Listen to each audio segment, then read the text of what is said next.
শাকগুলো আমি অফ ক্যামেরায় কেটে নিয়েছি। এগুলো শুধু লাউয়ের ডোকা, বেশিরভাগই লাউয়ের ডোকা। কারণ এত আমার ছোটো ছাদে এত সুন্দর লাউয়ের শাক হয়েছে, লাউ বেশি ধরেনি, মাত্র 2-3টা আর হয়েছে শাক। এই শাকটারই আমার প্রয়োজন ছিল। শাক আমার অনেক ভালো লাগে, আমি শাক দিয়েই ভাত খাই যখন রান্না করি। আমার শাক এত মজা, লাউ শাক। আপনারা গাছ লাগাবেন। চলো এখন ধুয়ে নিব পরিষ্কার করে। অন্তত পক্ষে 4-5 বার ধুইতে হবে। শাকে যতক্ষণ পর্যন্ত সাদা পানি না বের হবে এ পর্যন্ত শাকটা ভালোভাবে ধুয়ে নেবেন। শাকটা আমি ধুয়ে নিব।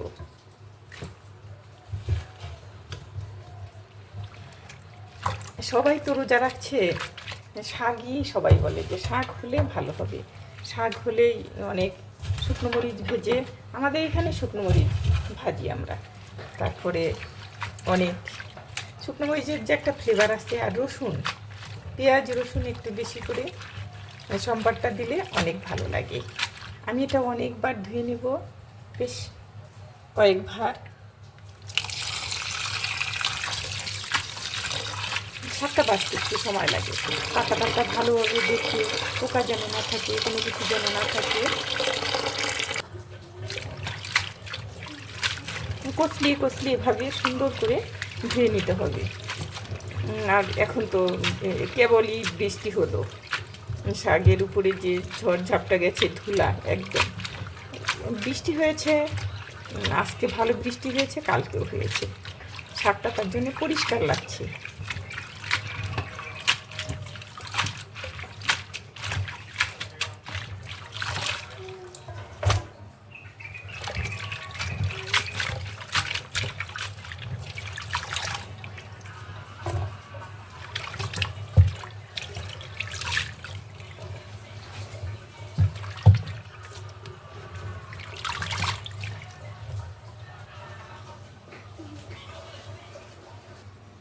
পরিষ্কার পানি আবার আমি নিয়েছি।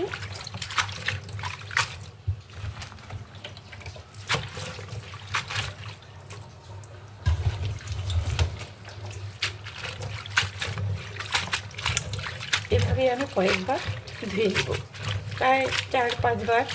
শাকটা যত ধোয়া সুন্দর হবে, শাকটা তত খেতে ভালো লাগবে।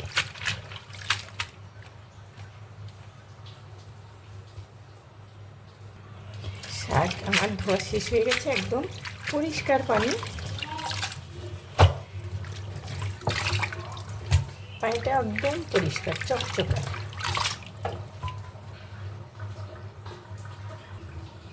শাক আমার ধোয়া হয়ে গেছে, দেখুন কত পরিষ্কার পানি। এই তো এভাবেই শাক ধুয়ে নিলে শাকের স্কিনে যেন, পাতায় যেন কোনো বালি, অনেক কিছুই তো থাকে, পোকা মাকড়, তারপর হলো বালি, এগুলি কোনো কিছুই ভালোভাবে ধুয়ে নিলে থাকবে না, শাকটা খেতে ফ্রেশ লাগবে। চলুন এখন বসিয়ে দিব। শাকটা বসিয়ে দিয়েছি, এখন একটু ঢেকে দিব, ফিরছি একটু পরেই। আসসালামু আলাইকুম প্রিয় দর্শক, কেমন আছেন আপনারা? এটা গরম হয়ে গেছে, শাকটা ঢেকে দিয়েছিলাম, তাড়াতাড়ি হয়ে যাবে। শাক রান্না করতে এসে একটা কথা মনে পড়ে গেল, সেটা হলো আমার বাসায় যখন আমি কালার করলাম দোতলায়, তখন একটা লোক, দেখতে খুব সুশ্রী, মানে উঁচা লম্বা চেহারা, সুন্দরী, সে হলো আসছে রং করার জন্য। আমার বিশ্বাস হচ্ছে না, বিয়ের রং প্রায় শেষ, রঙের কাজ শেষ। তখন আমি বললাম যে হ্যাঁ, উনি হলো ওস্তাদ। পরে বললাম যে আপনি যদি আমাকে একটা লোক দিতেন, সিঁড়ি কোঠাটা আমার একটু মুছে এটা গুছিয়ে দিয়ে যেত। বললো যে আমিই করে দিব। তখন ওই দিন টাকা দিলাম। টাকা দেওয়ার পরে উনি বললো যে আমার ওয়াইফের যে টাকা লাগবে ওষুধের, এ টাকা সব টাকাই তার পিছনে চলে যাবে। আমি বললাম কেন, কী হয়েছে? সে ঘরে পড়ার মতো অবস্থা, সে চলাফেরা করতে পারে না, হঠাৎ করেই এরকম হয়ে গেছে। তো আপনি কী করতেন? আমি পুলিশের চাকরি করতাম। রিটায়ারমেন্টে এসে ছেলেরা বলল যে আমাদের টাকা পয়সা, কেউ বিদেশ যাবে, কেউ ব্যবসা করবে, এভাবেই বললো বাবাই পেনশনের টাকাগুলো বাচ্চাদের দিয়ে দিল, যে এরাই তো আমার ভবিষ্যৎ, এরাই তো আমার ব্যাংক ব্যালেন্স, এরা আমাকে দেখবে। দেওয়ার পরে তখন হঠাৎ করে মা অসুস্থ হওয়ার পরে তাদের বউরা তাদের হাজব্যান্ডকে নিয়ে শ্বশুর বাড়ি চলে গেল। এখন লোকটা এখন কী করে, বলে যে চেয়েও খাওয়া যাবে না, কারো কিছু বলাও যাবে না যে আমি কি করি। পরে আমার পাশের বাড়ি একটা লোক ছিল, সে আমাকে বললো যে আপনি রঙের কাজ করেন, আসেন আমাদের সাথে। পরে উনি তাকে দেখে, তার চেহারা দেখে, সব কিছু দেখে ওনাকেই তারা ওস্তাকার বানিয়েছে, যে উনি ওস্তাকার। তবে আমার চোখে পানি এসে গেলো। জানেন, আমি আমার ওয়াইফকে, একতলা বিল্ডিং আছে, ওই বিল্ডিংটা নেওয়ার জন্য এখন 2 ছেলে উঠে পড়ে লেগেছে, কিন্তু আমি যে লিখে দিব আমার বউটা নিয়ে আমি কোথায় যাব, তারপরে খাবোই বা কি, রোজ কাজ করি, রোজ খাই। তখন আমার কী যে খারাপ লাগলো, বললো জানেন আমার বউকে আমি গোসল করাই, গোসল করিয়ে তাকে চাদর চেঞ্জ করে তারপরে আমি ওই বেডে শোয়ে তাকে আমি রান্না করে খাওয়াই। গ্যাস আছে বাসায়, ওই যে বাসার খরচ আছে না, এটাই হলো কাহিনী। আমি পানিটা উঠিয়ে নিব। শাকটা আমার ভালো সিদ্ধ হয়ে গেছে, ফ্লেভার ভালো আসছে। লাউ শাক কিন্তু আপনারা প্রচুর লাউ শাক খাবেন, দেখবেন অনেক ভালো লাগবে। আমি কিন্তু অনেক সুস্থ, কারণ আমি শাক সবজি বেশি পছন্দ করি।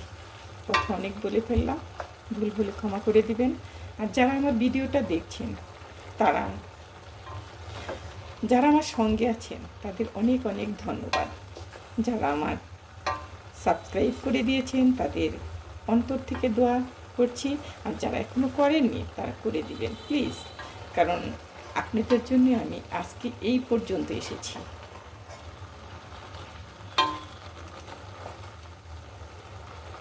শাকটা আমি স্টেনারে ঝরিয়ে নিব, তাহলে পানি থাকবে না।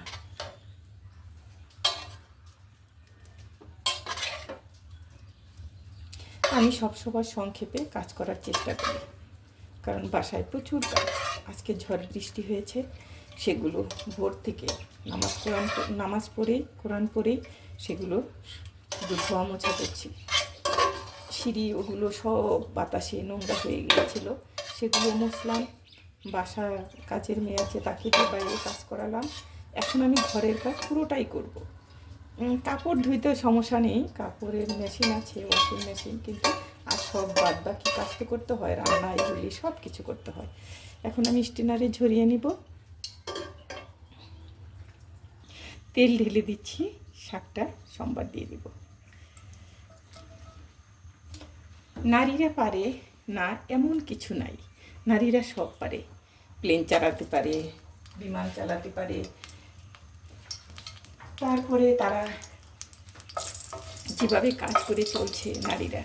কিছু কিছু আপুরা আসে বলে যে না ইউটিউব করবো না, ভিডিও ভালো লাগে না, একদমই ভালো লাগে না, এত কাজ করে এত কিছু করাটা সম্ভব নয়। না আছে ভাইয়ারা, আপনারা শিখাবেন না, এটা শেষ কোথায় দেখে যাবেন না।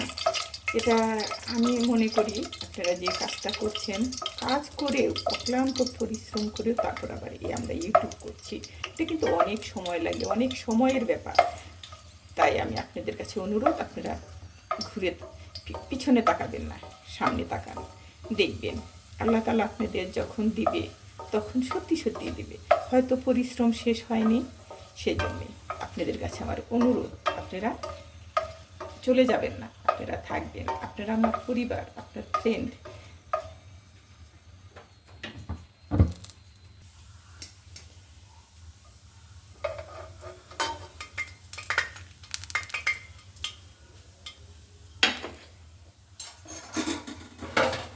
এখানে দিয়ে দিব কিছু রসুন কুচি, দিয়ে দিব 2টো কাঁচামরিচ ফ্লেভারের জন্য, দিয়ে দিচ্ছি বেশ কিছু পেঁয়াজ কুচি। এতে করে ফ্লেভার ভালো আসবে, খেতেও সুস্বাদু লাগবে।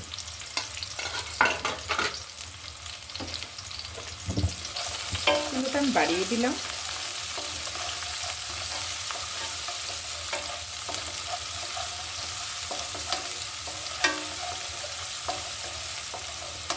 ছাদে গাছ লাগাবেন, ছাদ না থাক, আপনার উঠান আছে, উঠানের কর্নার আছে, বাড়ির আশপাশ যেখানেই থাক না কেন, পতিত রাখবেন না। রান্না বান্না খাওয়া দাওয়ার পরে আপনারা কখনোই রেস্ট নেবেন না। আপনারা রেস্ট নেবেন রাত্রে নামাজ কোরআন করে, তখন যেটুকু সময় পাবেন ওটাই আল্লাহ তাআলা আপনার জন্য উপহার। কটূক্তি আমি যা মনে করি আর কি, যে যখন আমি একটু বেডে শুই বা ক্লান্তি এসে যায়, তখনই মনে করি আল্লাহ তাআলা আমার এটুকুই পুরস্কার দিয়েছে আমাকে। সেই জন্যে আপনাদের বলি, পরিশ্রম করে যাবেন, গাছ লাগাবেন, গাছে টাটকা সবজি পাবেন। দেখুন বাজারে বিক্রি করতে আসে শাক কোথায় রাখে, কি করে, তারপরেও যে জায়গায় রাখে বেশি অপরিষ্কার। কারণ ডোগাগুলা বাইরে দেখা যায় অনেক মানে যে ডোগাগুলো এত সুন্দর দেখে পছন্দ হয়, কিন্তু ডোগাগুলার মাথায় ময়লা ভরে আছে, তখন আর তৃপ্তি পায় না। কারণ ওখানে কুকুর বিড়াল, তারপর মানুষ থুতু ফেলছে, গাছ ফেলছে, কত কিছু ঘৃণিত লাগে। তার জন্য আপনারা সবসময় গাছ লাগাবেন, গাছের টাটকা জিনিস খাবেন। পেঁয়াজ ভাজনাটা আমার হয়ে গেছে, এখন যে আমি ঝরিয়ে রেখেছিলাম স্টেনারে সেটা আমি ঢেলে দিচ্ছি।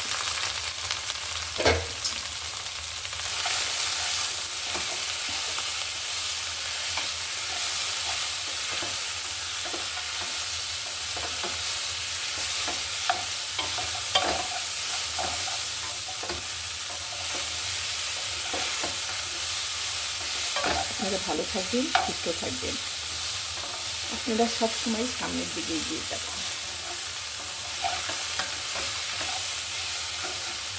আল্লাহ হাফিজ।